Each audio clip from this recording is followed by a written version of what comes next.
133 Catholic cardinal electors will gather in Vatican City Wednesday to choose the next pope. A secret vote will take place in what's known as a conclave. The electors will be locked inside the Vatican's Sistine Chapel. Even workers have been sworn to secrecy. The cardinals will hold as many rounds of voting needed until a new pontiff is selected. A 2/3 majority plus one is needed for a pope to be elected. CBS News foreign correspondent Chris Livesay joins us now from Rome. Chris, what will the start of the conclave look like Wednesday?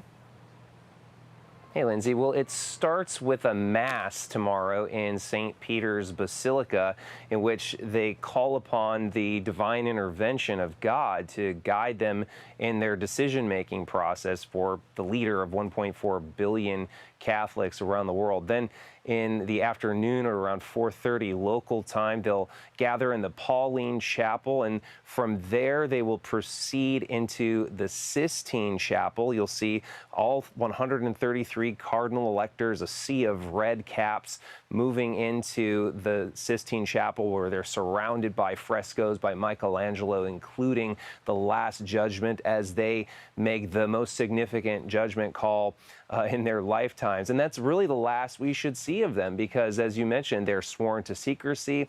They're locked in. That's what the word conclave refers to, with a key, and they're cut off from the outside world. No internet, no phone, no TV, no newspapers, nothing. They get sort of a digital detox while they're in there, and they call on the Holy Spirit to guide them in their decision to elect the next pope. You'll see black smoke if they haven't arrived at that decision after their votations, as they're called. White smoke if they arrive at the 2/3 majority that's required. And then, of course, those famous words, habemus papam, we have a pope. Does history tell us about how long this could take, and how long between when we see the white smoke and we hear that declaration in Latin?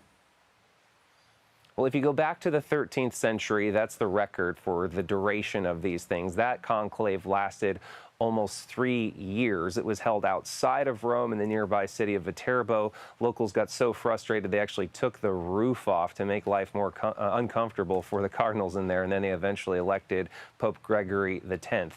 In more recent times, for the last 3 papacies, for instance, it only took 2 or 3 days. So that's what most people expect. They think we'll probably have a new pope by Friday or Saturday. But there's a catch. There are more cardinals participating in this conclave than ever before, and also from more countries around the world, many of which never even had a cardinal beforehand. So we don't know a lot about them, and they don't know a lot about each other. So it may take a while for them to get to know each other, figure out what the voting blocks are, and come to some kind of consensus. So we may be in for a longer than expected conclave.